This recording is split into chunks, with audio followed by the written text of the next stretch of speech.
Hello, dear friends. Thank you very much once again to tune to this channel.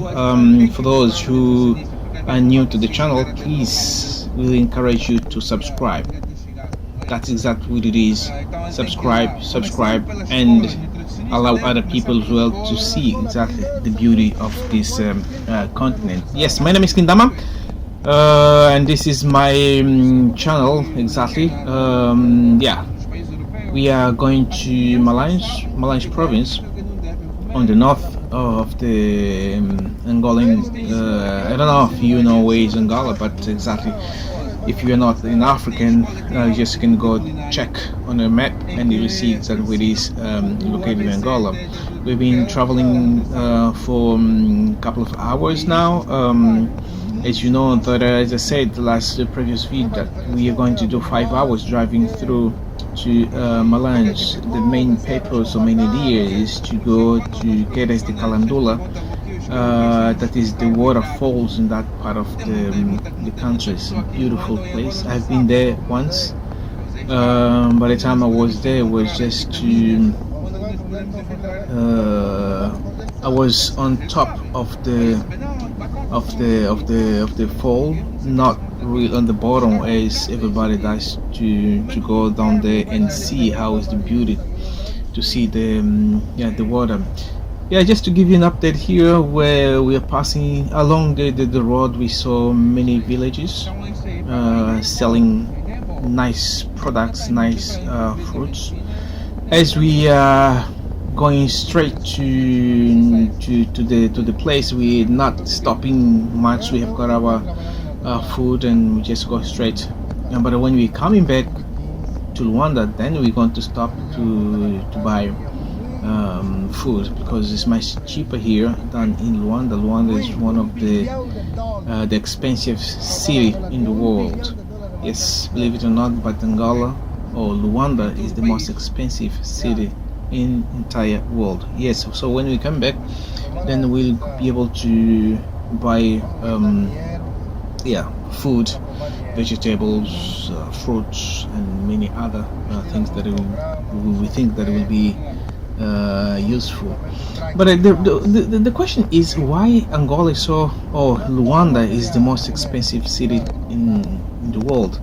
Well, as you can see around here, this country have got way too much arable land, where we could be able to use all this space here to make food, but we stop producing or doing agriculture after we discover oil. In 1975, when we got independence, came this government in power, and we saw how easier we'll be able to gain money, and we completely forgot using the land to produce food. As a result, the country does have, depend heavily on oil production, and we stopped doing agriculture. Now we have to buy foods from many parts. Oops, the camera is down. We have to buy food in many parts of the world, right? And we used to get all this during the time of the war. It was very difficult to go through this road here. Unbelievable difficult. This journey that we're doing, or we're going to do 5 hours, those period of time when it was war, I think the time the longest time people spent was like 3 months or something like that. Because what was happening is they move along a couple of kilometers, they have to stop and they wait for helicopters to check or to protect them, and figure out if there is no enemy along the road and move on. But this will be a story for next time. I will tell exactly how was the war. But as I was saying, that the time I mean, right now, currently we are buying food everywhere, and with Chinese into the market will become even easier. We're just going, not it become, it is easier for the Angolan government to go to China buy rice and all other food. And we have been seeing many videos of this Chinese not producing quality food, and as we don't have this quality laboratory to control the food, is very difficult to know exactly which kind of product that we're consuming. As we know that that, but also will be a story for the next time. We'll talk about how many years ago, where I had a chance to interview a lady where she's a nurse and she's not from Angola. She was easily telling when they came in the country, they never had case of cancer until 10 years after they came in the country. And that is where it comes all this question: how come now we've got so many diseases? Why do we have all this? And then this is the secret is the food. We are not producing food, and as a result they're sending us chemicals. We're just eating chemicals, and from there we get all these diseases. It's just easier because when we don't control the food and people are importing the food, they don't mind just to buy it, because what is the and many the companies now, they're in collaboration with the government. Of course, we've got many Lebanese or the guys from Lebanon who are working closely with the Angolan government and go along, buy this quantity of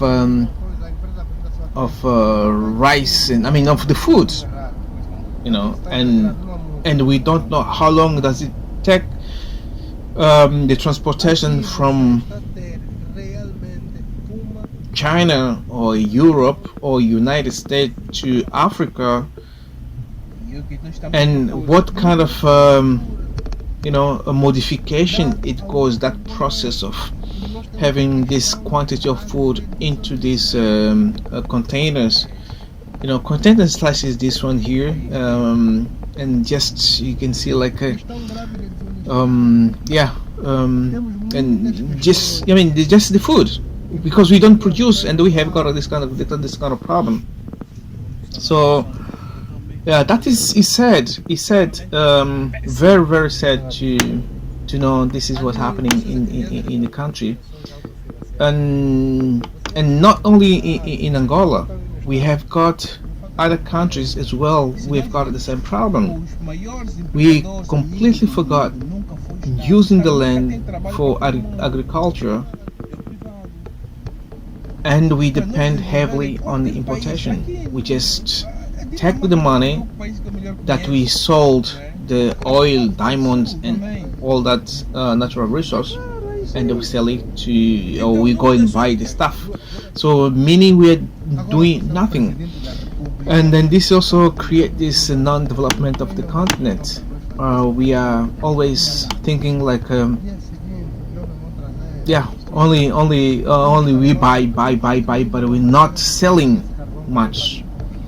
For example, as you can see along the road, if you see how it is, there are some, the huge these communities around here, they produce lots of tons of food, but the only problem, they don't have a capability to transport all this food into the big cities. What's happening is all the food just get resin, and suddenly we don't have a food. Even though we just import, the government is not that keen to that is really dangerous, but yeah, not keen to helping the community, helping all these citizens in order to produce food for the people. So it's sad to see exactly how it is. Very, very, very sad. Yeah, I mean, I don't think that anyone would like to see this kind of things happening, but this is what has been happening for years and years. And as African are really looking forward, if it's not in my generation, but in the generation that will come, will be able to fix this problem here. Because one of the things is that most of these politicians, they think that they gain independence, and they think that that's the only people that can be able to govern the country. That's the only people that have got a power, or that's the only people that can rule the country, which is mistake, which is wrong. And as we know that many of these leaders, they've been imposed to be in power against our willing, not I mean, we did, some of them we didn't elect. If we elect, but it's not in the sense that it is the one we really want him to be in power. But yeah, dear friends, so I'll bring you more stories next time as along that we go on this journey. As I said, that will be 5 hours of a journey. We've got this truck in front of us. I don't know where he's heading, probably also going in Malanje or somewhere else. It's a pity to see all this road here. To drive here must be really, really, really good, because my friend Luis, he's yeah, he knows well the road, and then yeah, and one of the things as well, there is no signs saying careful. There is a hole in there. You just there are many occasions we almost hit. So yeah, stay tuned and see you next time we talk.